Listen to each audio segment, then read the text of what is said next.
मंगला योगिनी दशा ये 1 साल की योगिनी दशा होती है जो कि चंद्रमा रूल करता है। चंद्रमा 1 साल के लिए आपकी लाइफ में जो इवेंट्स होते हैं उन इवेंट्स को कंट्रोल करता है, उन इवेंट्स को आपको परोस के देता है। योगिनी दशा हमें सजेस्ट करती है कि हम किस सिचुएशन में पढ़ने जा रहे हैं, और मंगला योगिनी जो होती है उसको हम चंद्रमा की कंडीशन को देखते हैं पहले कि चंद्रमा किस स्थान पे है और चंद्रमा पे कहीं कोई नेगेटिव एफ्लिक्शंस तो नहीं पड़ रहे हैं। अगर नेगेटिव एफ्लिक्शंस हैं तो आपको सिचुएशन जो प्रोवाइड होने जा रही है वो ऐसी प्रोवाइड होगी जहाँ पे आप सूटेबल नहीं होगे ना। चंद्रमा को देख लेना है पहले कि वो किस नक्षत्र में है, किस नक्षत्र के पद में है, किस राशि में है, किस स्थान पे है, और चंद्रमा पे कहीं कोई ग्रह तो ट्रांजिट नहीं कर रहा। इन सारी कंडीशन के बाद, इन सारे सिचुएशन के बाद आपके पास एक पिक्चर निकल के आती है कि आपका योगिनी दशा मंगला का कैसा रहने जा रहा है। 1 साल की जो मंगला योगिनी होती है ये सबसे बढ़िया योगिनी मानी जाती है, लेकिन इसको समझने के लिए, इसको अच्छे से एनालाइज करने के लिए आपको सबसे पहले ये देख लेना है कि कहीं बृहस्पति का 7वां दृष्टि तो नहीं पड़ रहा। अगर बृहस्पति का 7वां दृष्टि पड़ता है तो आपकी मंगला योगिनी बहुत बढ़िया जाएगी। शनि की दृष्टि में अगर नेटिव चंद्रमा आ जाता है तो मंगला योगिनी पीड़ित जाएगी आपकी। अगर बुध की 7वीं दृष्टि में आ जाता है आपका चंद्रमा तो बहुत ही एक्साइटिंग जाएगी। शुक्र की 7वीं दृष्टि में आ जाता है तो बहुत रोमांटिक जाएगी। अगर मंगल की 7वीं दृष्टि में चंद्रमा पड़ा हुआ है तो आपकी जो मंगला योगिनी है ये बहुत ही ज़्यादा केओटिक जाएगी, बहुत ही ज़्यादा इमोशनल ओवरफ्लो हो जाएगा आपकी ज़िंदगी में। अगर सपोज़ राहु केतु बैठे हुए हैं, अगर केतु बैठा हुआ है चंद्रमा के साथ तो ये आपको डिसरेप्यूट कर देगा, रेपुटेशन पे निश्चित है कोई ना कोई इफेक्ट पड़ेगा। और राहु बैठेगा तो निश्चित है नशे से रिलेटेड कोई ना कोई चीज़ आपको प्रोवाइड करा दी जाएगी। ये वो टाइम होता है जब आपके फ्रेंड्स आपको सजेस्ट करते हैं कि let's have a smoke, let's drink beer and all. तो इस तरीके से आपको किसी भी योगिनी दशा को एनालाइज करना होता है, और मंगला योगिनी में आपको चंद्रमा की कंडीशन सबसे पहले एनालाइज करनी होती है। चंद्रमा की कंडीशन एनालाइज करने के बाद आपको ये देखना है कि आपकी जो योगिनी दशा है चंद्रमा की मंगला योगिनी, उसमें अंतर दशा किसकी चल रही है, अंतर योगिनी दशा जिसकी चल रही होगी उस हिसाब से आपकी योगिनी दशा 1 साल के लिए चेंज होगी।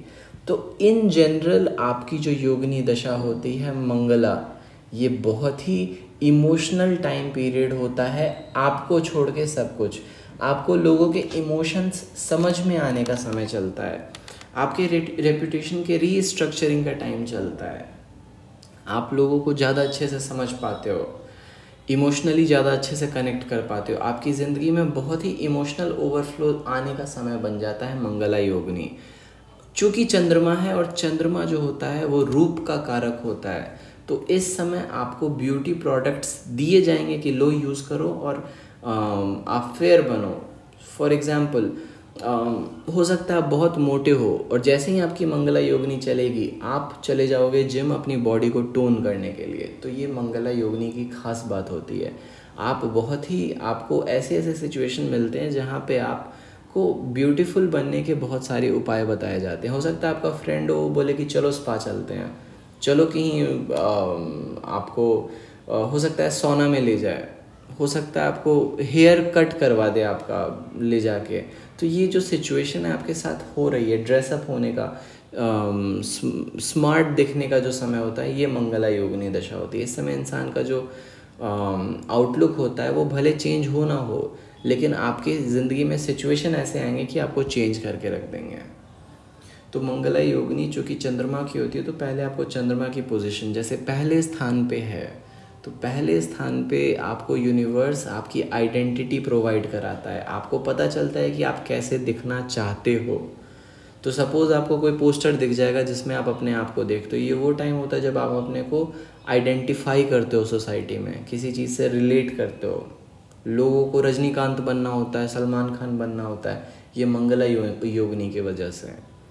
ठीक है, दूसरे स्थान पे अगर आपका चंद्रमा है तो दूसरे स्थान का चंद्रमा भोग का कारक होता है। तो आपको जितनी भी अच्छे से अच्छी ब्यूटी की सामान हो सकती है, जो कंघा हो सकता है, जो अच्छे कपड़े हो सकते हैं, वो प्रोवाइड किया जाएगा अगर आपका नेटिव प्लेसमेंट चंद्रमा का दूसरे स्थान पे है। राशि और नक्षत्र भी इम्पॉर्टेंट बन जाते हैं देखने के लिए।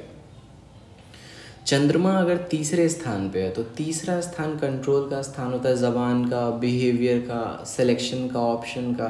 तो जब तीसरे स्थान के चंद्रमा की मंगला दशा चलती है तो आपको बहुत सारे ऑप्शंस प्रोवाइड किए जाते हैं कि लो सेलेक्ट करो। और देखा जाए तो तीसरे स्थान का जो चंद्रमा होता है वो सिलेक्शन का भी होता है। तो किसी जगह अगर आप बहुत टाइम से प्रयास कर रहे हो, किसी कंपटीशन को बहुत टाइम से क्रैक करने का कोशिश कर रहे हो और तीसरे स्थान के मंगला की योगिनी दशा चल गई, आपका सिलेक्शन हो जाएगा 110%, मोर देन 200%। अगर चौथे स्थान पे चंद्रमा है, चौथा स्थान नॉलेज का स्थान होता है, किसी भी चीज़ को बनाने का स्थान होता है, बिल्ड करने का, अक्वायर करने का। तो इसकी योगिनी दशा जब चलेगी तो आपको चूँकि चंद्रमा है तो इमोशनल ओवरफ्लो, पानी से रिलेटेड जगह जैसे बीचेस, जैसे बोट अक्वायर करते हैं। मंगला योगिनी दशा में लोग बोट खरीद लेते हैं। मैंने बहुत फिशरमैन की कुंडली देखी जहाँ पे लोग बोट खरीद लेते हैं। चौथा स्थान ज्ञान का भी स्थान होता है, तो पढ़ने में आपको बहुत मन लगेगा। इमोशंस हैं, चंद्रमा है और चौथा स्थान है, तो बहुत ही डेडिकेट होके पढ़ोगे आप।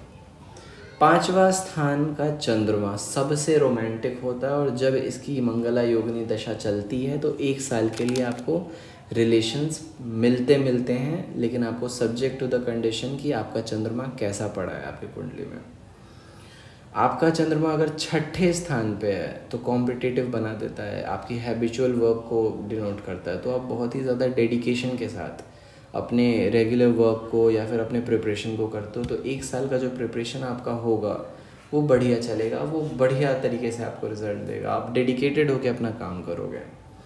अगर 7वें स्थान पे आपका चंद्रमा पड़ा है तो आपको पार्टनरशिप्स के ऑफ़र आएंगे सामने से, जहाँ लोग आपको बोलेंगे आप आइए हमसे जुड़िए, हमसे बात कीजिए।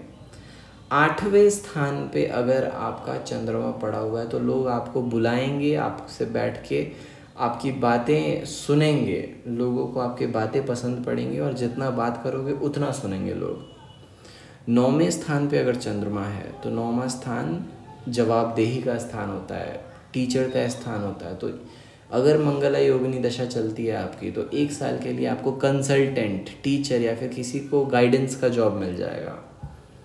10वें स्थान पे अगर आपका चंद्रमा है तो 10वें स्थान पे चंद्रमा का योगिनी दशा जो होता है वो आपको रेस्ट करने के बहुत सारे ऑप्शंस देता है, रिकॉर्ड करने के ऑप्शंस देगा, लाइब्रेरी में वर्क करने के ऑप्शंस देगा, या फिर किसी भी ऐसी जगह जहाँ पे स्टोर किया जाता है चीज़ों को, वहाँ पे वर्क करने के ऑप्शंस देगा। अगर 11वें स्थान पे आपका चंद्रमा है तो 11वें स्थान का चंद्रमा का जब योगिनी दशा चलेगा तब आपको 1 साल, पूरे 1 साल 11वें स्थान से रिलेटेड रिजल्ट्स मिलेंगे चंद्रमा के। लेकिन आपको चंद्रमा की कंडीशन देख लेनी है, कहीं वो पीड़ित तो नहीं है, कहीं वो शत्रु के राशि में तो नहीं है, नक्षत्र कौन सा है, नक्षत्र बताएगा कि किस तरीके के रिजल्ट्स मिलेंगे। 11वां स्थान दोस्तों का, कमाने का स्थान होता है, तो कमाने के बहुत सारे ज़रिए मिलते हैं, सोर्सेज मिलते हैं 11th हाउस में। अगर आपका चंद्रमा 12वें स्थान पे तो 12वें स्थान के चंद्रमा की जब मंगला योगिनी चलेगी तब आपको बहुत से ऐसे मौके मिलेंगे जहाँ पे आपको इमोशनली ट्रांसफॉर्म होना पड़ेगा, क्योंकि चंद्रमा इमोशंस को रूल करता है और 12वां स्थान ट्रांसफॉर्मेशन, रिमूवल का होता है। तो आप इमोशनली साइलेंट बन जाओगे। आपके लाइफ में टर्निंग इवेंट्स जो होते हैं, जैसे गौतम बुद्ध के लाइफ में भी टर्निंग इवेंट आया था जब उन्होंने एक डेड पर्सन को देख लिया था और एक सन्यासी को देख लिया था। तो ये 12th हाउस के चंद्रमा की वजह से ऐसा होता है। जनरली आप लाइफ में ऐसे इवेंट्स देख लेते हो जो आपको अनइमोशनल करके रख देते हैं या फिर इमोशन से दूर कर देते हैं आपको। तो ये जो मंगला योगिनी होती है, जब ये मंगला योगिनी चलती है 12वें स्थान की, तो आपका ट्रांसफॉर्मेशन का टाइम चलता है, आपको ऐसे ऐसे चीज़ें यूनिवर्स दिखाता है, शो करता है, जो कि आपको ट्रांसफॉर्म करके रख देती है. So this is my analysis on Mangala Yogini Dasha. For more stay tuned, subscribe.